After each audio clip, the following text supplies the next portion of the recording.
Uh, Good morning everybody. This is Kumar Naik making a video on design procedure of a riveted joints.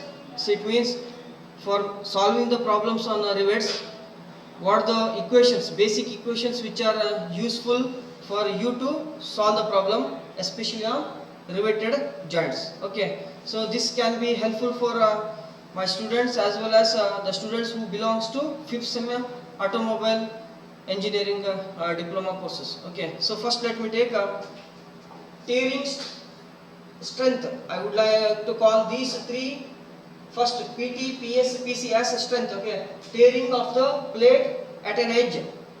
Tearing of the plate at an edge. So as you know that rivet. So rivet means simply we can call it as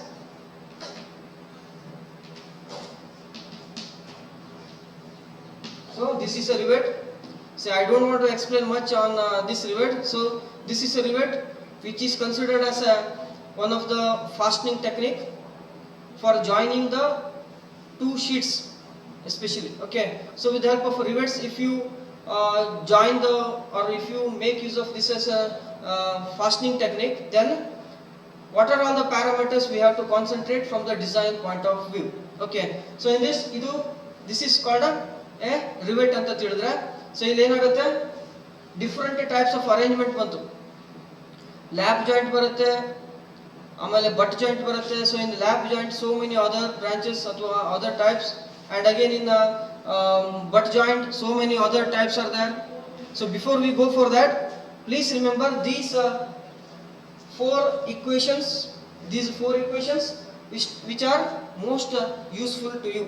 Okay, first one is tearing of the plate at an edge. The equation is PT is equals to P minus D into T and multiplied by sigma T, and the equation numbers are also written here. Please make a note here. I would call this as a P is nothing but a load. You know why? Because if I want to rearrange this equation, what we can get? Suppose PT is equals to P minus D into T into sigma T. This I would like to call it as sigma T is equals to what? P divided by P minus D into thickness. Here strength, sigma T is a stress value. You can call it as a stress, which is equals to what? Load by area. P minus D, you are getting this value in mm or meters or any unit, multiplied by thickness, which has the same unit. So these two units multiplied, then it is nothing but the area. So what we can say, sigma T is equals to load by area. So load, this P value or PT, PS, PC is in the newtons only. Newtons ಅಲ್ಲಿ ಇರ್ತದೆ. ಅರ್ಥ ಆಯ್ತಾ? ಅದಕ್ಕೆ ಇದನ್ನ rearrangement ಮಾಡಿ these all three equations are written. You remember, unit of PT, PS, PC is newtons only. You know why? How it is formed? Based on this basic equation. Load is equals to, stress is equals to load by area. It may be PT, PS or PC. Okay, so after this, let me come back to the tearing of the plate at an edge. If I refer this sketch, if I refer this sketch, it is nothing but a load. Load ಅಂದ್ರೆ ಎರಡು ಕಡೆಯಿಂದ ಇದು ಏನು top view ನಲ್ಲಿ ನೋಡಿದಾಗ rivet head ಈ ತರ ಕಾಣ್ತಾ ಇದೆ. ಓಕೆ, ಸೊ ಇಲ್ಲಿ ರಿವೆಟ್ ಅರೇಂಜ್ಮೆಂಟ್ ಮಾಡಿದಾನೆ. ರಿವೆಟ್ ಅರೇಂಜ್ಮೆಂಟ್ ಮಾಡಿ ರಿವೆಟ್ ಅನ್ನ ಶೀಟ್ಸ್ ಅಲ್ಲಿ ಅರೇಂಜ್ಮೆಂಟ್ ಮಾಡಿ ರಿವೆಟ್ ಅನ್ನ ಪಾಸ್ ಮಾಡಿದಾನೆ. ಓಕೆ, ಇಲ್ಲಿ ಏನಾಗ್ತಾ ಇದೆ, ಆನ್ ಐದರ್ ಸೈಡ್ ನಾವೇನ್ ಮಾಡ್ತೀವಿ, ಹೀಗೆ ಟೆನ್ಸೈಲ್ ಸ್ಟ್ರೆಸ್ ಹಾಕಿದಾಗ ಏನಾಗುತ್ತೆ, ಈ ರಿವೆಟ್ ಹೆಡ್ ಅನ್ನು ಬಿಟ್ಟು ನಡು ಮಧ್ಯದಲ್ಲಿ ಸ್ಟ್ರೆಸ್ ಹೆಚ್ಚಾಗಿ ಏನಾಗ್ಬೋದು, ಅದು ಬ್ರೇಕ್ ಆಗಿ ಹೀಗೆ ಓಪನ್ ಆಗ್ತಾ ಹೋಗ್ಬೋದು ಪ್ಲೇಟ್. ಅರ್ಥ ಆಯ್ತಾ? ಹೀಗೆ ಓಪನ್ ಆಗ್ತಾ ಇದೆ ಅಂತ ಹೇಳಿದ್ರೆ that is because of tensile stress. Tensile load ಅಲ್ವಾ ಹಿಂಗೆ ಆಗ್ತಿರೋದು ಅಂದ್ರೆ ಈ PT is nothing but tensile load which would like to pull on either side, because of which ಏನಾಗ್ಬೋದು, failure of the rivet may takes place on this edge. Tearing ಅಂದ್ರೆ ಏನು, ಹೀಗೆ ಹರಿಯುವುದು ಅಂತ ಕರಿತೀವಿ, ಹಿಂಗೆ ಹರಿಯುವುದು, ಹೌದಲ್ಲ, ಅಂದ್ರೆ ಅಥವಾ ಕಟ್ ಆಗೋದು ಅಂತ ತಿಳಿಬಹುದು.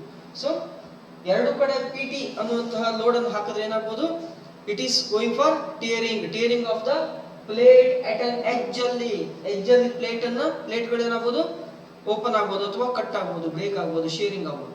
ಓಕೆ, ಅದಕ್ಕೆ ಈ ಈಕ್ವೇಶನ್ ಅನ್ನು ಯೂಸ್ ಮಾಡ್ಕೋಬೇಕು. In this equation you are calculating the value of PT. ಅದು ಯೂನಿಟ್ ಏನು ನ್ಯೂಟನ್ಸ್ ಅಲ್ಲಿ ಇರುತ್ತೆ. ಓಕೆ, ಅದೇ ರೀತಿ ಇಲ್ಲಿ ಬರ್ತೀನಿ ಶೇರಿಂಗ್ ಆಫ್ ದ ರಿವೆಟ್ಸ್ ಅಂತ ಕರೀತಾನೆ.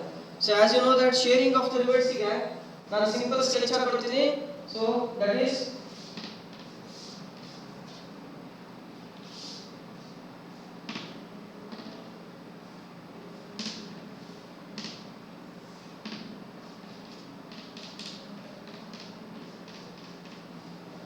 please concentrate on this sketching. It's the arrangement of a lap joint ಅಂತ ಕರೀತೀನಿ.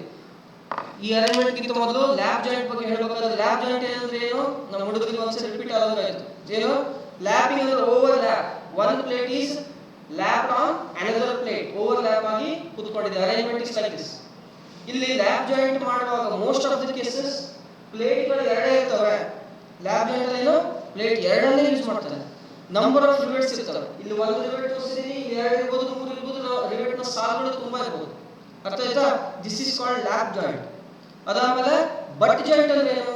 ಈ ತರ ಬಟ್ ಜಾಯಿಂಟ್ ಅಲ್ಲಿ ಈ ಎರಡು ಪ್ಲೇಟ್ ಗಳನ್ನ ಹೀಗೆ ಬಟ್ ಆಗಿದ್ದಾವೆ, ಮೇಲ್ಗಡೆ ಈ ತರ ಯೂಸ್ ಮಾಡ್ತೇವೆ ನಾವು. ಇದೇನಿದು ಮೇಲ್ಗಡೆ, ಇದು ಬಟ್ ಜಾಯಿಂಟ್. ಬಟ್ ಜಾಯಿಂಟ್ ಅಂದ್ರೆ ಎರಡು ಪ್ಲೇಟ್ ಗಳು ಹೀಗಿದ್ದಾವೆ, ಇದನ್ನ ಜಾಯಿನ್ ಮಾಡಿ ರಿವೆಟ್ ಮಾಡೋದಕ್ಕೋಸ್ಕರ ಏನ್ ಮಾಡ್ತೇವೆ ನಾವು, ಒಂದೇ ಕವರ್ ಪ್ಲೇಟ್ ಹಾಕಿದ್ರೆ it is single cover plate. ಇದು ಸಿಂಗಲ್ ಕವರ್ ಪ್ಲೇಟ್. ಇನ್ನು most of the cases to get a very good efficiency of the rivets ನಾವೇನ್ ಮಾಡ್ತೀವಿ, ಎರಡು ಪ್ಲೇಟ್ಸ್ ಗಳನ್ನು ಹಾಕೊಳ್ತೀವಿ. ಪ್ಲೀಸ್ ಮೇಕ್ ನೋಟ್ ಹಿಯರ್, ಮೂರು ಪ್ಲೇಟ್ ಗಳು ಬರ್ತವೆ. ಅರ್ಥ ಹೇಳಿದ್ದು. ಸೊ ಇದ್ರ this is called lap joint, ಇದು ಬಟ್ ಜಾಯಿಂಟ್ ಆಯ್ತು. ಅದಾದ್ಮೇಲೆ when you refer this equation sharing of the rivets, sharing of the rivets ಅಲ್ಲಿ ಈಕ್ವೇಷನ್ ಕೊಟ್ಟಿದ್ದಾನೆ. n1 ಪ್ಲಸ್ ಅಂತ ಬರ್ಕೊಳ್ಳಿ. ಆ ಡಾಟಾ ಬುಕ್ ಅಲ್ಲಿ ಮೋಸ್ಟ್ಲಿ 1 ಅಂತ ತಗೊಂಡಿದ್ದಾನೆ. That is wrong. I would like to repeat the word, that is 1 ಅಲ್ಲ, n1 ಅಂತ ತಗೊಳ್ಳಿ ಅದನ್ನ. ಸೊ n1 ಪ್ಲಸ್ 1.875 n2, ಇದು pi d ಸ್ಕ್ವೇರ್ ಬೈ 4 ಅಂತ ಏರಿಯಾ ಆಯ್ತು. ಇದು shear stress. Shear stress is equals to load by area. ಇಲ್ಲಿ we have to concentrate on n1 and n2. So what do you mean by n1? Let me explain you in a simple way. So n1 ಅಂದ್ರೆ ನೆನಪಿಟ್ಕೊಳ್ಳಿ, ಒಂದು metal piece ಅಂತ ತಿಳ್ಕೊಂತೀನಿ, ಅಥವಾ ಒಂದು carrot ಇಟ್ಕೊಳ್ಳಿ. ಒಂದು carrot ಅನ್ನು ತಗೊಂಡು ನೈಫ್ ಯೂಸ್ ಮಾಡ್ಕೊಂಡು ಒಂದು ಸಲ ಹೀಗೆ ಕಟ್ ಹೊಡೆದ್ರೆ ಏನಾಯ್ತು, it is cut into 2 pieces. ಏನಾಯ್ತು, 2 ಪೀಸಸ್. ಅರ್ಥ ಆಯ್ತಾ? ಎರಡು ಪೀಸ್ ಆಗಿದೆ, ಹೌದಾ? ಇಲ್ಲಿ how many shears are used? Only 1 shear. ಒಂದು ಸಲ ಶೇರಿಂಗ್ ಮಾಡಿದಾಗ 2 ಪೀಸ್ ಆಯ್ತು ಅಂತ ಹೇಳಿದ್ರೆ that is nothing but a single shear. Single shear ಅಂದ್ರೆ ಏನು, n1. ನೀವು refer the data book refer ಮಾಡಿದ್ರೆ ಕೊಡ್ತಾನೆ. n1 ಅಂದ್ರೆ number of single shears, number of rivets in single shear, number of rivets in single shear. ಎಷ್ಟು ರಿವೆಟ್ಗಳು single sharing ಆಗ್ತಾ ಇದಾವೆ. ಅರ್ಥ ಆಯ್ತಾ? ಆಮೇಲೆ n2 ಅಂತ ಹೇಳಿದ್ರೆ ಡಬಲ್ ಶೇರ್ ಅಂತ ಕರೀತಾನೆ. n2 ಅಂತ ಹೇಳಿದ್ರೆ ನಾನು ಇಲ್ಲಿ ಸ್ಕೆಚ್ ಹಾಕೋತೀನಿ. ಈ ತರ ಹಾಕಿದೆ ಅಂತ ಹೇಳಿದ್ರೆ ಒಂದ್ಸಲಿ ನೈಫ್ ತಕೊಂಡು ಕ್ಯಾರೆಟ್ ಅನ್ನು ಕಟ್ ಮಾಡಿದ್ರೆ ಇದು 2 ಪೀಸ್ ಆಯ್ತು. ಇನ್ನೊಂದು ಕಡೆ ಕಟ್ ಮಾಡಿದ್ರೆ ಟೋಟಲ್ 3 ಪೀಸ್ಗಳಾಯ್ತು, ಹೌದಲ್ಲ? ಇದೊಂದು ಆಮೇಲೆ ಇದೊಂದು 1 2 3. ಇಲ್ಲಿ ಎಷ್ಟು ಸಲ ನಾನು ಶೇರಿಂಗ್ ಮಾಡಿದ್ದೀನಿ, 2 times. So n2 stands for, n2 ಅಂತ ಹೇಳಿದ್ರೆ number of rivets in double shear. Make a note here, number of rivets in double shear. And from the subject point of view, lap joint ಮತ್ತು butt joint ಗಳ arrangement ಅನ್ನು ಕೊಟ್ಟಾಗ you have to determine, you have to find n1 is how much, n2 is how much. n1 ಎಷ್ಟು ಇರ್ತದೆ, n2 ಎಷ್ಟು ಇರ್ತದೆ ಅಂತ ನೀವೇ ಯೋಚನೆ ಮಾಡಿ ಬರಿಬೇಕಾಗುತ್ತೆ. So it is based on the riveting format which is given in the problems. Most of the cases ನೋಡಿ ಈ ತರ ಲ್ಯಾಪ್ ಜಾಯಿಂಟ್ ಗಳನ್ನು ಕೊಟ್ಟಾಗ ಒಂದೇ ರಿವೆಟ್ ಇತ್ತು ಅಂತ ಹೇಳಿದ್ರೆ ಇಲ್ಲಿ ರಿವೆಟ್ ಲ್ಯಾಪ್ ಜಾಯಿಂಟ್ ಗೆ ಯಾವಾಗಲೂ ಸಿಂಗಲ್ ಶೇರ್ ಆಗೋದು. ಇಲ್ಲಿ ಏನಾಗ್ತದೆ, n1 ಬರ್ತದೆ ಬಿಟ್ರೆ n2 is always 0 here. n2 ಅಂದ್ರೇನು, number of rivets in double shear. Lap joint ಅಲ್ಲಿ ಡಬಲ್ ಶೇರ್ ಆಗೋದೇ ಇಲ್ಲ, ಹಾಗಾಗಿ n2 ಆಲ್ಮೋಸ್ಟ್ 0 ಇರ್ತದೆ. ಅರ್ಥ ಆಯ್ತಾ? ಆಮೇಲೆ ಬಟ್ ಜಾಯಿಂಟ್ ಬಂದ್ರೆ ಇಲ್ಲಿ ನೋಡಿ, ಬಟ್ ಜಾಯಿಂಟ್ ಅಲ್ಲಿ ಒಂದೇ ಪ್ಲೇಟ್ ತಗೊಂಡಾಗ, ಬಟ್ ಜಾಯಿಂಟ್ ಅಲ್ಲಿ ಈ ಕೆಳಗಡೆ ಪ್ಲೇಟ್ ಇಲ್ಲ, ಒಂದೇ ಪ್ಲೇಟ್ ಇದ್ದಾಗ ಇಲ್ಲಿ ಏನ್ ಬಂತು n1 ಬಂತು, ಅಂದ್ರೆ ಸಿಂಗಲ್ ಶೇರ್ ಬರ್ತದೆ. n2 0 ಆಗಿರ್ತದೆ. ಆದ್ರೆ ಬಟ್ ಜಾಯಿಂಟ್ ನಿಮ್ಮ ಪ್ರಾಬ್ಲಮ್ಯಾಟಿಕ್ಸ್ ಪ್ರಾಬ್ಲಮ್ಸ್ ನೋಡಿದಾಗ, ಕ್ವಶನ್ ಪೇಪರ್ ನೋಡಿದಾಗ most of the cases but joint ತಗೊಂಡಾಗ ಡಬಲ್ ಕವರ್ ಪ್ಲೇಟ್ ಯೂಸ್ ಮಾಡಿದಾನೆ ಅಂತ ಬರ್ತದೆ. ಹಾಗಾಗಿ ಅಸ್ಯೂಮ್ ದಟ್ 3 ಪ್ಲೇಟ್ಸ್ ಆರ್ ಇದ್ದಾರೆ, 1 2 3. ಆಯ್ತಾ. ಆವಾಗ ಏನ್ ಮಾಡಬೇಕು, ಸಿಂಗಲ್ ಶೇರ್ ಇರುವುದೇ ಇಲ್ಲ. ಯಾಕೆ ಅಂತ ಕೇಳ್ಬೋದು ನೀವು. ಇಲ್ಲಿ ನೋಡಿ, ಇಲ್ಲೊಂದು ಸ್ಕೆಚ್ ಹಾಕೊಂತೀನಿ, ಇಲ್ಲೊಂದು ರಿವೆಟ್ ಬಂದಿದೆ, ಇದು ರಿವೆಟ್ ಅಂತ ತಿಳ್ಕೊಳ್ಳಿ. ಇಲ್ಲೇನಾಯ್ತು, ಇಲ್ಲೊಂದು ಪಾರ್ಟ್ ಇದೆ, ಇದು ನಡುವಲ್ಲಿ ಒಂದು ಪಾರ್ಟ್ ಆಯ್ತು, ನಡುವಲ್ಲ ಕೆಳಗಡೆ ಒಂದಾಯ್ತು. ಇದು ಲೋಡ್ ಹೀಗೆ ಅಪ್ಲೈ ಮಾಡಿದಾಗ, ಲೋಡ್ ಅನ್ನ ಈ ತರ ಅಪ್ಲೈ ಮಾಡಿದಾಗ ಒಂದು ಪಾರ್ಟ್ ಹಿಂಗ್ ಹೋಗುತ್ತೆ, ಇನ್ನೊಂದು ಪಾರ್ಟ್ ಈ ಕಡೆ ಬರುತ್ತೆ. ಸೊ ಇದೊಂದು ಪೀಸ್ ಆಯ್ತು, ಇದೊಂದು ಪೀಸ್ ಆಯ್ತು, ಮತ್ತೆ ಮೇಲ್ಗಡೆ ಒಂದು ಪೀಸ್ ಆಯ್ತು. ಈ ತರ 3 ಪೀಸ್ಗಳಾಗಿ ಕಟ್ ಆಗುವಂತ ಚಾನ್ಸಸ್ ಇರ್ತವೆ. ಅದಕ್ಕೆ ಇಲ್ಲಿ ಏನು N1 0, N2 ಎಷ್ಟಾಗುತ್ತೆ, 1 ರಿವೆಟಿನ ಸಾಲಿದ್ರೆ 1 ರಿವೆಟ್, 2 ರಿವೆಟಿನ ಸಾಲಿದ್ರೆ 2 ರಿವೆಟ್ಸ್ ಅಂತ ಹೇಳ್ಬೋದು. ಅರ್ಥ ಆಯ್ತಾ. ಇಲ್ಲಿ ನಾನೇನ್ ಬರೀತೀನಿ, ಈ ಸ್ಕೆಚ್ ತಕ್ಕಂತೆ ಈ ಸ್ಕೆಚ್ಗೆ ಬೇಕಾದಂಗೆ ನಾನೇನ್ ಬರಿಬಹುದಾಯ್ತು, N1 is how much, N1 is 1. ಯಾಕಂದ್ರೆ how many rivets are there, only 1 rivet. Rivet ನ ಸಾಲು ಟಾಪ್ ವ್ಯೂ ನಲ್ಲಿ ನೋಡಿದಾಗ ತುಂಬಾ ಇರ್ಬೋದು, ಬಟ್ ಲಾಂಜಿಟ್ಯೂಡ್ ನಲ್ಲಿ ವೆನ್ ವಿ ಟೇಕ್ ಅಥವಾ ಫ್ರಂಟ್ ವ್ಯೂ ನಲ್ಲಿ ನೋಡಿದಾಗ N1 is 1. N2 ಎಷ್ಟಿದೆ, N2 is 0. ಯಾಕೆ, 2 ಪ್ಲೇಟ್ಸ್ ಇದ್ದಾಗ ಮಾತ್ರ ಡಬಲ್ ಶೇರ್ ಬರ್ತದೆ. ಇನ್ನು ಲ್ಯಾಪ್ ಜಾಯಿಂಟ್ ಅಲ್ಲಿ N1 ಅಷ್ಟೇ ಬರ್ತದೆ, N2 0. ಆಯ್ತಾ. ಇಲ್ಲಿ ನೋಡಿ N1 1 ಆಯ್ತು. ಆಯ್ತಾ. ಅದೇ ನಾವು ಅರೇಂಜ್ಮೆಂಟ್ ಅಲ್ಲಿ ಇನ್ನೊಂದು ಸಾಲನ್ನ ರಿವೆಟ್ಸ್ ಬಂತು ಅಂತ ತಿಳ್ಕೊಳ್ಳಿ, ಈ ತರ ಹಿಂಗ್ ಬಂದ್ರೆ, ಈ ತರ ಕೇಸ್ ನಲ್ಲಿ ಲ್ಯಾಪ್ ಜಾಯಿಂಟ್ ನಂಬರ್ ಆಫ್ ರೋಸ್ 2. ಅದಕ್ಕೆ N1 ಎಷ್ಟು ಅಂತ ಬರಿಬಹುದು ನಾನು, N1 is 2, N2 is normally 0. ಹೌದಲ್ಲ. ಅದೇ ತರ ನಾನು ಇದನ್ನ ಇರೇಸ್ ಮಾಡ್ತೀನಿ. ಅದೇ ತರ ಇಲ್ಲಿ ನೋಡ್ಕೊಳ್ಳಿ, ಬಟ್ ಜಾಯಿಂಟ್ ಇದ್ದಾಗ ಇದು ವೆರಿ ವೆರಿ ಇಂಪಾರ್ಟೆಂಟ್.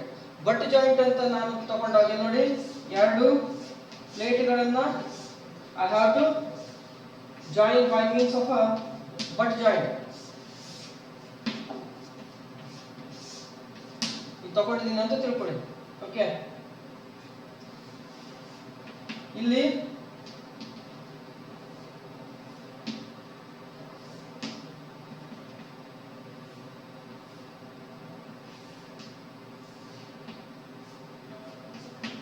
ಇಲ್ಲಿ ಇದು ಸಿಂಗಲ್ ರಿವೇಟೆಡ್ ಅಥವಾ single rho 2 cover plates but joint ಅಂತ ಕರಿತೀವಿ. ಯಾಕಂತ ಹೇಳಿದ್ರೆ ಇಲ್ಲಿ ನಾನು ಕೇಳ್ತೀನಿ ಡೈರೆಕ್ಟ್ ಆಗಿ, N1 ಎಷ್ಟು ಕೇಳಿದ್ರೆ ನೀವೇನಂತೀರಾ, ಇಲ್ಲಿ 3 ಪ್ಲೇಟ್ಸ್ ಇರೋದ್ರಿಂದ ನಂಬರ್ ಆಫ್ ಸಿಂಗಲ್ ಶೇರ್ಸ್ ಇಲ್ಲವೇ ಇಲ್ಲ. ಇಲ್ಲೂ ಒಂದ್ ಕಡೆ ಕಟ್ ಆಗುತ್ತೆ, ಇಲ್ಲೊಂದು ಕಡೆ ಕಟ್ ಆಯ್ತು. ಅಂದ್ರೆ rivet, shank of the rivet is cut in 3 pieces. ಅದಕ್ಕೆ N1 ಎಷ್ಟಾಯ್ತು, 0 ಆಯ್ತು. N2 ಬಂದ್ರೆ ಇಲ್ಲಿ ಕಾಣೋದಕ್ಕೆ ನೋಡೋದಕ್ಕೆ ಏನು ಕಾಣ್ತಿದೆ, 2 ರೋಸ್ ಕಾಣ್ತಿದೆ as like this. But you should have to avoid this part.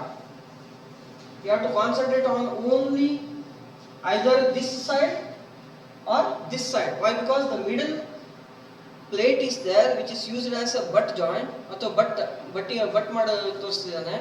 ಅದಕ್ಕೋಸ್ಕರ ಇಲ್ಲಿ ಏನಾಯ್ತು, ಒಂದೇ ರಿವೆಟ್ N2 ಎಷ್ಟಾಯ್ತು, 1 ಅಂತ ಬರೀಬೇಕು. 2 ಅಂತ ಕಂಡ್ರು it is not a double rivet, it's a single rivet. ಅದಕ್ಕೆ ನಂಬರ್ ಆಫ್ ಶೇರ್ಸ್ ಆರ್ 1. ಅರ್ಥ ಆಯ್ತಾ. ಅದೇ ಡಬಲ್ ರಿವೆಟ್ ಸಿಕ್ತು ಅಂತ ಹೇಳಿದ್ರೆ ಹೇಗಿರುತ್ತೆ ಗೊತ್ತಿದೆಯಾ, ಇಲ್ಲೊಂದು ರಿವೆಟ್ ಬಂತು, ಇದೊಂದು ರಿವೆಟ್ ಆಯ್ತು, ಅದೇ ತರ ಇಲ್ಲೊಂದು ರಿವೆಟ್ ಮತ್ತು ಇಲ್ಲೊಂದು ರಿವೆಟ್ ಕಾಣುತ್ತದು.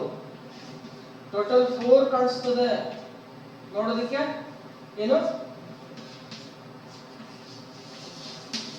4 ಆಗಿ ಕಾಣಬಹುದು. But how many N2s are there? N1 ಎಷ್ಟು, N1 0, N2 ಎಷ್ಟು, you have to take it as 2. So ಈ ಡಿಫ್ರೆಂಟ್ ಸ್ಕೆಚಸ್ ಅನ್ನ text book, standard text book ಅಲ್ಲಿ ಕೊಟ್ಟಿದ್ದಾರೆ. ಸೊ ಅದನ್ನ you can please make a note and try to find N1 is how much, N2 is how much. So while solving the problems I will explain all these things again. So ಅದಕ್ಕೆ ಏನು ಮಾಡ್ಕೋಬೇಕು, ಇದೆಲ್ಲ informations very very important. So that is regarding N1 and N2. Okay. ಅದಾದ್ಮೇಲೆ TI ಬಗ್ಗೆ ಕೊಟ್ಟಿದ್ದಾನೆ. ಇಲ್ಲಿ ನೋಡಿ ನೆನ್ಪಿಟ್ಕೊಳ್ಳಿ, N1 ಅಂದ್ರೇನು, ಲ್ಯಾಪ್ ಜಾಯಿಂಟಿಗೆ ಬಂದಾಗ ಏನಾಯ್ತು, ಇದು ಬರುತ್ತೆ. N2 ಏನಾಗುತ್ತೆ, 0 ಆಯ್ತು. ಈ ಪಾರ್ಟ್ ಏನಾಯ್ತು, 0 ಆಗುತ್ತೆ. ಅದಕ್ಕೆ TI is equals to T ಅಂತ ತಗೋಬೇಕು. T I is equals to T ಅಂತ ತಗೋಬೇಕು. ಇದು ಡಾಟಾ ನೋಡಬೇಕು. ಪೇಜ್ ನಂಬರ್ 81 ಅಲ್ಲಿ ಕೊಟ್ಟಿದ್ದಾನೆ ನೋಡಿ. ಫಾರ್ ಬಾಟಮ್ ಮೋಸ್ಟ್ ಅಲ್ಲಿ ಕೊಟ್ಟಿದ್ದಾನೆ ಏನು, for lap joint put T I is equals to T. ನೀವು ಡಾಟಾ ನೋಡಬೇಕು, ಓಪನ್ ಮಾಡಿ ಕಾಣುತ್ತದೆ ನಿಮಗೆ ನೋಡಿ. ಡಾಟಾ ನೋಡಬೇಕು ಕೊಟ್ಟಿದ್ದಾನೆ for lap joint T I is equals to T and n2 is 0 for equal double cover but joint n1 is 0 ಅಂತ ಹೇಳ್ತಾರೆ. ಅಂದ್ರೆ ಇದು ತಗೊಳ್ಳುವಾಗ ಇದಷ್ಟೇ ಬರುತ್ತೆ, ಇದನ್ನು ಮಲ್ಟಿಪ್ಲೈ ಮಾಡ್ತೀವಿ, ಯಾವುದು ಜೊತೆ ಇದು 0 ಆಗುತ್ತೆ. ಇಲ್ಲಿ n2 ಬಂದಾಗ ಇದು 0 ಆಗುತ್ತೆ. Okay, so this is regarding second equation, that is ಇದು ಇರುವುದು ಯಾವುದು. ಓಕೆ, ಸೊ ಇದು ಸೆಕೆಂಡ್ ಆಯ್ತು. This is crushing of the rivets. ಇಲ್ಲಿ ಶೇರಿಂಗ್ ಆಗ್ತದೆ ರಿವೆಟ್. ಶೇರಿಂಗ್ ಅಂದ್ರೆ ಕಟಿಂಗ್ ಅಂತ ಹೇಳ್ತಾರೆ. ಕ್ರಶಿಂಗ್ ಅಂದ್ರೆ ಏನು, when the rivet is placed between 1 2 3 plate or 1 2 plates, because of the load what happens, it may be crush ಆಗೋದ್ರಿಂದ press ಆಗೋದು, compress, squeeze ಆಗೋದು. ಆ ತರ ಸ್ಕ್ವೀಸ್ ಆಗೋದು ಚಾನ್ಸ್ ಇರ್ತದೆ. ಅಂತ ಸ್ಟ್ರೆಸ್ ಗೆ ಏನಂತ ಕರಿತೀವಿ ನಾವು, ಕ್ರಶಿಂಗ್ ಸ್ಟ್ರೆಸ್. ಇಲ್ಲಿ tensile stress, shear stress and crushing stress, ಮೂರು ಟೈಪ್ ಸ್ಟ್ರೆಸ್ ಗಳು ಬರ್ತವೆ. rivet is undergoing for tensile stress, shear stress and crushing stress. ಅದಕ್ಕೋಸ್ಕರ ಈ ಕ್ವೆಶ್ಚನ್ ತಗೊಂಡಿದ್ದಾರೆ. ಇಲ್ಲಿ ಟಿ ಐ ಏನು ಮಾಡಬೇಕು, ಈಕ್ವಲ್ ಟು ಟಿ ಅಂತ ತಗೋಬೇಕು. ಥಿಕ್ನೆಸ್ ಆಫ್ ಪ್ಲೇಟ್ ಕೊಡ್ತಾನೆ ಅವನು, ಈ ಪ್ಲೇಟ್ ಇಂದ ಥಿಕ್ನೆಸ್ ಅನ್ನು ಕೊಡ್ತಾನೆ. ಅರ್ಥ ಆಯ್ತಾ? ಅದಾದ್ಮೇಲೆ ನಾಲ್ಕನೇದೇನು, ಎಫಿಷಿಯನ್ಸಿ ಆಫ್ ದ ರಿವೆಟ್. ಯಾವುದೇ ಒಂದು ಎಫಿಷಿಯನ್ಸಿ ಅಪ್ಲಿಕೇಶನ್ಸ್ ಓರಿಯೆಂಟೆಡ್ ನಲ್ಲಿ ಲೈಕ್ ಬಾಯ್ಲರ್ಸ್ ಗಳಿರ್ಬೋದು ನೋಡಿ. ಬಾಯ್ಲರ್ ಗಳನ್ನ, ಕೆಲವೊಂದು ಫರ್ನೆಸ್ ಗಳನ್ನೆಲ್ಲ ಮಾಡುವಾಗ ದೊಡ್ಡ ದೊಡ್ಡ ಪ್ಲೇಟ್ ಗಳನ್ನ ಅದನ್ನೆಲ್ಲ ಮಾಡ್ತಾರೆ. ಆ ಟೈಮ್ ನಲ್ಲಿ at the time, suppose if you take a boiler, we cannot make use of other castings ಇರ್ಬೋದು, ಬೇರೆ ಟೆಕ್ನಿಕ್ ಇಲ್ಲ. ವೆಲ್ಡಿಂಗ್ ಮಾಡೋದು ಮಾಡ್ತಾರೆ, ಅದ್ರ ಬಿಟ್ರೆ in some of the cases we can go with riveting technique. Rivets ಅನ್ನು ಮಾಡ್ಕೋಬಹುದು. ರಿವೆಟಿಂಗ್ ಟೆಕ್ನಿಕ್ ಅನ್ನು ಯೂಸ್ ಮಾಡಿ we can produce a boiler. Okay, so ಆ ಟೈಮ್ ನಲ್ಲಿ ಏನಾಗುತ್ತೆ, efficiency of the boiler is very very important. Efficiency important. ಹಾಗಾಗಿ ಆ ಎಫಿಷಿಯನ್ಸಿಯನ್ನು find out ಮಾಡುವಂತ ಈಕ್ವೇಷನ್ ನಂಬರ್ 5.7 ಪೇಜ್ ನಂಬರ್ 80 ಅಂತ ಕೊಟ್ಟಿದ್ದೀನಿ. ಅದರ ಹೊರತಾಗಿ you can use another equation, that is it is not there in the data book. Directly you remember pt ps pc find out ಮಾಡಿರ್ತಿರೋದಾ, ಈ ಮೂರು values ಗಳಲ್ಲಿ ಯಾವುದು least value among pt ps pc, ಅತಿ ಕಮ್ಮಿ ವ್ಯಾಲ್ಯೂ ಏನು ಬಂದಿರುತ್ತಲ್ಲ ಆ value ಅನ್ನು ಇಲ್ಲಿ ಮೇಲ್ಗಡೆ ಹಾಕಬೇಕು, divided by p t and sigma t ಅಂತ ಹಾಕ್ಬಿಟ್ರೆ ಆಗುತ್ತೆ. ಅರ್ಥ ಆಯ್ತಾ? ಸೊ ಅದಕ್ಕೋಸ್ಕರ ಇದನ್ನ ನೆನಪಿಟ್ಕೊಳ್ಳಿ. So these 4 equations are very helpful along with these informations, brief information ಕೊಟ್ಟಿದ್ದೀನಿ. This I will again explain while solving the problems. ಯಾಕೆ ಅಲ್ಲಿ n1 ಬರುತ್ತೆ, n2 ಬರುತ್ತೆ. n2 n1 ನೋಡುವಾಗ ನಾವು ಆ ರಿವೆಟ್ಸ್ ಅನ್ನ ಹಾಕೋಬೇಕಾಗ್ತದೆ. Okay, so this is regarding the 4 equations. Some other equations are also there. ನಾನು ಅದನ್ನ ಇನ್ನೊಂದ್ಸಲಿ ನೋಟ್ ಮಾಡಿ ಬರೆದು ತೋರಿಸ್ತೀನಿ. When we take a problem, as soon as you get the problem, you can start solving the problem by using these 4 along with some other important equations which are there in the data handbook. Okay, so ಇದರಲ್ಲಿ ನಾನು type 1 problems on rivets ಅಂತ ಮಾಡ್ಕೊಂತೀನಿ, type 2 problems ಅಂತ ಮಾಡ್ಕೊಂತೀನಿ, type 3 problems ಅಂತ ಮಾಡ್ಕೊಂತೀನಿ. ಅಂದ್ರೆ ನಾನು classify ಮಾಡ್ಕೊಂಡಿರೋದು. Type 1 problems ಅಂದ್ರೆ direct ಆಗಿ ನಾವು P T P S P C ಅನ್ನು ಫೈಂಡ್ ಔಟ್ ಮಾಡಿ ಎಫಿಷಿಯನ್ಸಿ ಫೈಂಡ್ ಔಟ್ ಮಾಡ್ಬಿಡ್ತೀವಿ. ಅಲ್ಲಿ ಡಯಾನು ಕೊಟ್ಟಿರ್ತಾನೆ, ಥಿಕ್ನೆಸ್ ಕೊಟ್ಟಿರ್ತಾನೆ, ಅದನ್ನು ಕೊಟ್ಟಿರ್ತಾನೆ. ಟೈಪ್ 2 ದಲ್ಲಿ ಏನಾಗುತ್ತೆ ಅಂತ ಹೇಳಿದ್ರೆ ಡಯಾಮೀಟರ್ ಅನ್ನ ಫೈಂಡ್ ಔಟ್ ಮಾಡ್ಕೋಬೇಕಾಗುತ್ತೆ. ಆಮೇಲೆ ಟೈಪ್ 3 ದಲ್ಲಿ ಎಫಿಷಿಯನ್ಸಿಗಳನ್ನೆಲ್ಲ ಕೊಡ್ತಾನೆ, ನಾವು ಎಫಿಷಿಯನ್ಸಿನ ಕ್ಯಾಲ್ಕುಲೇಟ್ ಮಾಡಬೇಕಾಗುತ್ತೆ. Efficiency is very important. ಇದ್ರದ್ದು ಕೊಡ್ತಾನೆ ನಾನು. ಗೊತ್ತಾಯ್ತಾ? ಟೈಪ್ 1 ನಾನು ಪ್ರಾಬ್ಲಮ್ಸ್ ಅನ್ನ ಸಾಲ್ವ್ ಮಾಡುವಾಗ ಹೇಳ್ತೀನಿ. ಅದಕ್ಕಿಂತ ಮೊದಲ ಈಗ ಕೆಲವೊಂದು ಇಕ್ವೇಷನ್ಸ್ ಲೈಕ್ ಡಯಾಮೀಟರ್ ಇರ್ಬೋದು, ಡಯಾಮೀಟರ್ ಆಫ್ ರಿವೆಟ್, ಇದು ಡಯಾಮೀಟರ್ ಆಫ್ ರಿವೆಟ್, ಆಮೇಲೆ ಥಿಕ್ನೆಸ್ ಆಫ್ ರಿವೆಟ್ ಅದು ಕೊಟ್ಟಿಲ್ಲ ಅಂದ್ರೆ ಹೇಗೆ ಇಕ್ವೇಷನ್ ಯೂಸ್ ಮಾಡೋದು, ಎಲ್ಲ ಇಕ್ವೇಷನ್ಸ್ಗಳನ್ನ ಒಂದ್ಸರಿ ಇಲ್ಲಿ ಲಿಸ್ಟ್ ಮಾಡಿ ಬರೆದು ಬಿಡ್ತೀನಿ. ಅದನ್ನ ನೀವು ಕಾಪಿ ಮಾಡ್ಕೊಳ್ಳಿ. Okay, 1 minute. Please concentrate. Some other equations which are important for solving all the problems on rivets I have listed down here on the board. Please concentrate. ನೋಡಿ, ಟೈಪ್ 1 ಪ್ರಾಬ್ಲಮ್ಸ್ ಹೇಗಿರ್ತವೆ ಅಂತ ಹೇಳಿದ್ರೆ very simple problems. Where pitch ಕೊಡ್ತಾನೆ, diameter ಕೊಡ್ತಾನೆ, thickness ಕೊಡ್ತಾನೆ, and sigma T tau and sigma C. Sigma T ಅಂದ್ರೆ tensile stress ಅಥವಾ tearing stress, tau ಅಂತ ಹೇಳಿದ್ರೆ shear stress, and sigma C ಅಂದ್ರೆ ಕ್ರಶಿಂಗ್ ಸ್ಟ್ರೆಸ್. ಮೂರು ಕೊಡ್ತಾನೆ, ಇವನ್ ಕೊಟ್ಟಿರ್ತಾನೆ. ಅವಾಗ P T P S P C find out ಮಾಡ್ತೀರಾ, ಡೈರೆಕ್ಟ್ ಈಟಾ ಎಫಿಷಿಯನ್ಸಿ ಎಷ್ಟು ಬರ್ತದೆ ಅಂತ ಪರ್ಸೆಂಟೇಜ್ ನಲ್ಲಿ ಕ್ಯಾಲ್ಕುಲೇಟ್ ಮಾಡ್ಕೋಬಹುದು. ಆಯ್ತಾ. ದಿಸ್ ಇಸ್ ಟೈಪ್ 1 ಅಂದ್ರೆ ವೆರಿ ಸಿಂಪಲ್ ಪ್ರಾಬ್ಲಮ್ಸ್. ಅದಾದ್ಮೇಲೆ ಟೈಪ್ 2 ದಲ್ಲಿ ಏನು ಮಾಡ್ತಾನೆ ಗೊತ್ತಿದೆಯಾ, ಇಲ್ಲಿ ಡಯಾಮೀಟರ್ ಕೊಟ್ಟಿದ್ದಾನೆ ಹೌದಲ್ಲ, ಅವನು ಏನು ಮಾಡ್ತಾನೆ ಡಯಾಮೀಟರ್ನ ಕೊಡೋದಿಲ್ಲ, ಇನ್ನು ಉಳಿದನ್ನು ಕೊಡ್ತಾನೆ, ಏನು ಥಿಕ್ನೆಸ್ ಕೊಡ್ತಾನೆ. ಆ ಟೈಮ್ನಲ್ಲಿ ಇಕ್ವೇಶನ್ ಯಾವ್ದು ಯೂಸ್ ಮಾಡ್ಕೋಬೇಕು ಅಂತ ಹೇಳಿದ್ರೆ, ಸೊ ದಿಸ್ ಒನ್ ಕಾಣ್ತಿದೆಯಾ, sigma D is equals to 6.07 root 2 to ಒಂದು ರೇಂಜ್ ಇದೆ ಅದು, ಇದನ್ನು ಯೂಸ್ ಮಾಡ್ಕೊಳ್ಳಿ. ಟಿ ಅನ್ನ ಸಬ್ಸ್ಟಿಟ್ಯೂಟ್ ಮಾಡೋದು ಇಲ್ಲಿ, ಅರ್ಥ ಆಯ್ತಾ. ಟಿ ಅನ್ನ ಎಮ್ ಎಮ್ ಅಲ್ಲಿ ಸಬ್ಸ್ಟಿಟ್ಯೂಟ್ ಮಾಡಿಬಿಟ್ರೆ ನಿಮ್ಗೆ ಏನು ಬರುತ್ತೆ, ಡಿ ಬಂತು. ಡಿ ಬಂದ್ರೆ ಡಿ ಪಿಚ್ ಕೊಟ್ಟಂಗಾಯ್ತು, ಥಿಕ್ನೆಸ್ ಕೊಟ್ಟಂಗಾಯ್ತು, sigma T sigma C tau ಎಲ್ಲ ಕೊಟ್ಟಿರ್ತಾನೆ. ಇದು ಟೈಪ್ 2 ಆಯ್ತು. ಇನ್ನು ಟೈಪ್ 3 ದಲ್ಲಿ ಏನು ಮಾಡ್ತಾನೆ ಗೊತ್ತಿದೆಯಾ,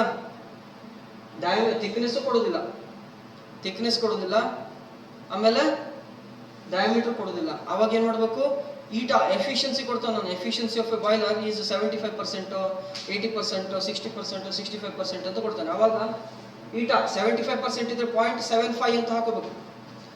ಆಮೇಲೆ ಇದರಿಂದ diameter of a boiler efficiency ಅಂತ ಹೇಳಿದ್ರೆ ಬಾಯ್ಲರ್ ಡಯಾಮೀಟರ್ ಬಂತು ಹೌದಲ್ಲ, ಅವಾಗ ಡಯಾಮೀಟರ್ ಕೊಡ್ತಾನೆ. Pressure inside the boiler PI ಕೊಟ್ಟಿರ್ತಾನೆ, ಅದನ್ನೆಲ್ಲ ಕೊಟ್ಟಿರ್ತಾನೆ. ಡೈರೆಕ್ಟ್ ಸಬ್ಸ್ಟಿಟ್ಯೂಟ್ ಮಾಡಿದಾಗ you will get the T value of T. ಈ ಟಿ ಅನ್ನ mm ಅಲ್ಲಿ ಫೈಂಡ್ ಔಟ್ ಮಾಡಾದ್ಮೇಲೆ ಕ್ಯಾಲ್ಕುಲೇಟ್ ಮಾಡಾದ್ಮೇಲೆ ಇಲ್ಲ ಈ ಕ್ವೆಶ್ಚನ್ ಅಲ್ಲಿ ಟಿ ಕೊಟ್ಟು ಕ್ಯಾಲ್ಕುಲೇಟ್ ಮಾಡಿದ್ರ, ಅದಾದ್ಮೇಲೆ ಇಲ್ಲಿ ಸಬ್ಸ್ಟಿಟ್ಯೂಟ್ ಮಾಡಿದ್ರೆ ಡಿ ಸಿಗುತ್ತೆ. ಈ ಡಿ ಅನ್ನು ಯೂಸ್ ಮಾಡಿಕೊಂಡು ಡಯಾಮೀಟರ್, ಥಿಕ್ನೆಸ್, ಪಿಚ್ ನೋಡಿ ಇಲ್ಲಿ ಪಿಚ್ ಅಂತ ಕೊಟ್ಟಿದ್ದಾನೆ ಹೌದಾ, P for pitch. So in order to calculate pitch we have to make use of these two equations. ನೆನಪಿಟ್ಕೊಳ್ಳಿ, ಎರಡು ಈಕ್ವೇಷನ್ಸ್ ಗಳನ್ನು ಯೂಸ್ ಮಾಡ್ಕೋಬೇಕು. P is equals to K1 T plus 41. K1 ಅಂದ್ರೆ ಏನು ಅಂತ ಕೊಡ್ತಾನೆ, ಅದನ್ನ you have to refer the table. In the data book it is clearly explained which table you have to refer. ಆಮೇಲೆ ಇನ್ನೊಂದು ಮೆಥಡ್ ಅಲ್ಲಿ ಕ್ಯಾಲ್ಕುಲೇಟ್ ಮಾಡಬೇಕು. ಇದೇನಿದು ಎಫಿಷಿಯನ್ಸಿಗೂ ಬರುತ್ತೆ ಇದು. N1 plus 1.875 N2 bracket close pi d square tau whole divided by 4t sigma t ಎಲ್ಲ ಮುಗಿದ್ಮೇಲೆ plus diameter ಹಾಕಿಬಿಟ್ರೆ you will get the value of pitch. ಇಲ್ಲಿ ಎರಡು ವ್ಯಾಲ್ಯೂಗಳ ಪಿಚ್ ಬಂದಿದೆ, ಹಾಗಾದ್ರೆ ಸರ್ ಯಾವ್ದನ್ನ ಹಾಕಬಹುದು ಅಂತ ನೀವು ಹೇಳ್ತೀರಾ. ಸೊ ಇಲ್ಲೂ ಪಿಚ್ ಬಂದಿದೆ, ಇಲ್ಲೂ ಪಿಚ್ ಬಂದಿದೆ. ನೆನಪಿಟ್ಕೊಳ್ಳಿ, ಎಫಿಷಿಯನ್ಸಿ ಆಫ್ ಬಾಯ್ಲರ್, ನೀವು ಬಾಯ್ಲರ್ಗೆ ರಿವೇಟ್ ಡಿಸೈನ್ ರಿವೇಟ್ ಮಾಡಿದಾಗ ರಿವೇಟಿಂಗ್ ಯೂಸ್ ಮಾಡಿಕೊಂಡು ಏನೋ ಒಂದು ಅಸೆಂಬ್ಲಿ ಇದು ಫಾಸ್ಟಿಂಗ್ ಮಾಡ್ತಾ ಇದ್ದೀವಿ ಅಂತ ಹೇಳಿದ್ರೆ ಪಿಚ್ ಅಂದ್ರೇನು, it is a distance from one rivet to a immediate next rivet. Okay, ಈ ಒಂದು ರಿವೇಟ್ ಇಂದ ಇಮಿಡಿಯೇಟ್ ನೆಕ್ಸ್ಟ್ ರಿವೇಟ್ ಗೆ ಇರುವಂತಹ ಅಂತರ, that is pitch. Diameter pitch ಅಂತ ಬರುತ್ತೆ, ಆಮೇಲೆ ಟ್ರಾನ್ಸ್ವರ್ಸ್ ಪಿಚ್ ಅಂತ ಬರುತ್ತೆ, ಎರಡು ಬರ್ತವೆ. ನೆನಪಿಟ್ಕೊಳ್ಳಿ, ಯಾವಾಗಲೂ ರಿವೇಟ್ ಗೆ ಸ್ಟ್ರೆಂತ್ ಹೆಚ್ಚು ಬರಬೇಕಂತ ಹೇಳಿದ್ರೆ ಪಿಚ್ಗಳು ಸಮೀಪ ಇದ್ರೆ ಹೆಚ್ಚು ಸ್ಟ್ರೆಂತ್, ದೂರ ಇದ್ರೆ ಪಿಚ್ ಹೆಚ್ಚು ಸ್ಟ್ರೆಂತ್. ಕಾಮನ್ ಸೆನ್ಸ್ ಯೂಸ್ ಮಾಡಿ ನೋಡಿ. ಈ ಶರ್ಟ್ ಬಟನ್ ಇದೆ ನೋಡಿ, ಕಾಣ್ತಿದೆಯಲ್ಲ, ಈ ಶರ್ಟ್ ಬಟನ್ ನಾನು ನನ್ನ ಟೇಲರ್ ಡಿಸೈನ್ ಮಾಡುವಾಗ 5 ಬಟನ್ಗಳನ್ನು ಯೂಸ್ ಮಾಡಿದ್ದೇನೆ. ಈ ಒಂದು ಬಟನ್ ಇಂದ ಇನ್ನೊಂದು ಬಟನ್ ಇರುವಂತದ್ದು ಏನಂತ ಕರಿತೀನಿ, ಪಿಚ್ ಅಂತ ಕರೆದೆ. ಇಲ್ಲಿ 5 ಹಾಕಿ ಬದಲು ನನ್ನ ಶರ್ಟ್ ಲೆಂತ್ಗೆ 2 ಹೆಚ್ಚು ಹಾಕಿದ್ರೆ, 2 ಬಟನ್ ಹಾಕಿದ್ರೆ ಅದು ಸ್ಟ್ರೆಂತ್ ಹೆಚ್ಚು ಕೊಡ್ತದೆಯೋ ಕಮ್ಮಿ ಕೊಡ್ತದೆಯೋ? ಕಮ್ಮಿ, ಡೆಫಿನೆಟ್ ಆಗಿ. ಇದನ್ನ ಒಂದು ಬೆಸ್ಟ್ ಎಕ್ಸಾಂಪಲ್ ತಗೋಬಹುದು. ಇಲ್ಲಿ 5 ಬಟನ್ ಇರೋದಕ್ಕೆ ನಾನು ಹೀಗೆ ಹೇಳಿದ್ರು ಏನಾಗುದಿಲ್ಲ, ಅದು ಹರಿದು ಹೋಗುದಿಲ್ಲ shirt. It will not easily B open up. ಹೌದಲ್ಲ, ಇದು ಓಪನ್ ಆಗುದಿಲ್ಲ. 5 ಇದೆ ಮತ್ತು 10 ಕೊಟ್ಟಿದ್ರು ಮತ್ತು ಚಂದ ಆಗ್ತಿತ್ತು ಸ್ಟ್ರೆಂತ್ ವೈಸ್, ಆದ್ರೆ ಅಸ್ಥೆಟಿಕ್ ಲುಕ್ ಬರೋದಿಲ್ಲ, ಅಂದ್ರೆ ನೋಡೋದಕ್ಕೆ ಚಂದ ಕಾಣೋದಿಲ್ಲ. ಹಾಗಾಗಿ ನಾವು 5 ಕೊಡೋ ಬದಲು 2 ಕೊಟ್ರೆ 2 ಕೊಟ್ಟು ಹೀಗೆ ಹೇಳಿದ್ರೆ ಈಸಿಯಾಗಿ ಓಪನ್ ಆಗ್ಬಿಡುತ್ತೆ. ಹೌದಲ್ಲ, ಹಾಗಾಗಿ ಅದು ವೀಕ್ ಸೆಕ್ಷನ್. ಹಾಗಾಗಿ ಏನ್ ಮಾಡ್ತೀವಿ, 2 ಪಿಚ್ ವ್ಯಾಲ್ಯೂಗಳನ್ನ ಕ್ಯಾಲ್ಕುಲೇಟ್ ಮಾಡಾದ್ಮೇಲೆ ಯಾವ ಪಿಚ್ ವ್ಯಾಲ್ಯೂ ಮಿನಿಮಮ್ ಇದೆಯೋ ಅದನ್ನ ನಾವು ಇಲ್ಲಿ ಯೂಸ್ ಮಾಡ್ಕೋಬೇಕು. ಇಲ್ಲಿ ಹೌದು, ಅದಾದ್ಮೇಲೆ ಇನ್ನು ಎಲ್ಲ ಈಕ್ವೇಷನ್ಸ್ ಗಳಲ್ಲಿ ಇದೇ ಇಂಪಾರ್ಟೆಂಟ್. ಇಲ್ಲಿ ಏನು ಯೂಸ್ ಮಾಡ್ಕೊತೀವಿ, least value of pitch between these two, ಅದನ್ನು ಯೂಸ್ ಮಾಡ್ಕೊಂಡು ನಾವು ಸಬ್ಸ್ಟಿಟ್ಯೂಟ್ ಮಾಡಿದಾಗ ಅದೇನು you will get the PT, PS, PC and afterwards efficiency. ಆಮೇಲೆ ಲಾಸ್ಟ್ ಬಟ್ ನೋಡೋ ಲಿಸ್ಟ್ ಮಾರ್ಜಿನ್ ಅಂತ ಇದೆ. ಈ ಮಾರ್ಜಿನ್ ಅಂತ ಹೇಳಿದ್ರೆ ಒಂದು ಎಡ್ಜಿಂದ ರಿವೇಟ್, ಒಂದು ಪ್ಲೇಟ್ ಇಂದ ಒಂದು ರಿವೇಟ್ ನ ಲೀಸ್ಟ್ ಎಡ್ಜ್ ಇರುವಂತಹ ಒಂದು ರಿವೇಟಿನ ಸೆಂಟರ್ ಪಾಯಿಂಟ್ ಇಂದ, ಸೆಂಟರ್ ಆಫ್ ದ ರಿವೇಟ್ ಇಂದ ಒಂದು ಪ್ಲೇಟ್ ನ ತುದಿಗಿರುವಂತಹ distance, that is margin. Equation number ಅನ್ನು ಬರೆದಿದ್ದೀನಿ ವಿಡಿಯೋ ಮುಖಾಂತರ, ಎಲ್ಲಾನು ನೋಟ್ ಮಾಡ್ಕೊಳ್ಳಿ. Equation number along with the page number. While solving the problems also you should have to follow this kind of a procedure only for solving the problems. ಯಾಕಂದ್ರೆ equations number, page number ಅನ್ನು mention ಮಾಡಬೇಕು. ಅರ್ಥ ಆಯ್ತು ಹೇಳಿದ್ದು? So ಅದಕ್ಕೋಸ್ಕರ So this is regarding our today's class. So in the next video ಅಥವಾ next class ಅಲ್ಲಿ ನಾನು ಏನು ಮಾಡ್ತೀನಿ, I will take the problems related to this chapter, especially the list of problems ಅಥವಾ ಕ್ವಶನ್ ಬ್ಯಾಂಕ್ ಅಂತ ಏನು ಕೊಟ್ಟಿದ್ದಾನೆ ಡಿ ಟಿ ಕ್ವಶನ್ ಪೇಪರ್ನಲ್ಲಿ, ಡಿ ಟಿ ಸಿಲೆಬಸ್ನಲ್ಲಿ ಆ ಕ್ವಶನ್ ಬ್ಯಾಂಕ್ನ ಪ್ರಾಬ್ಲಮ್ಸನ್ನು ಎಲ್ಲ ಸಾಲ್ವ್ ಮಾಡ್ತೀನಿ. ಅದನ್ನು ನೀವು ಪ್ರಾಕ್ಟೀಸ್ ಮಾಡ್ಕೊಳ್ಳಿ. Okay, so this is regarding today's topic. Thank you.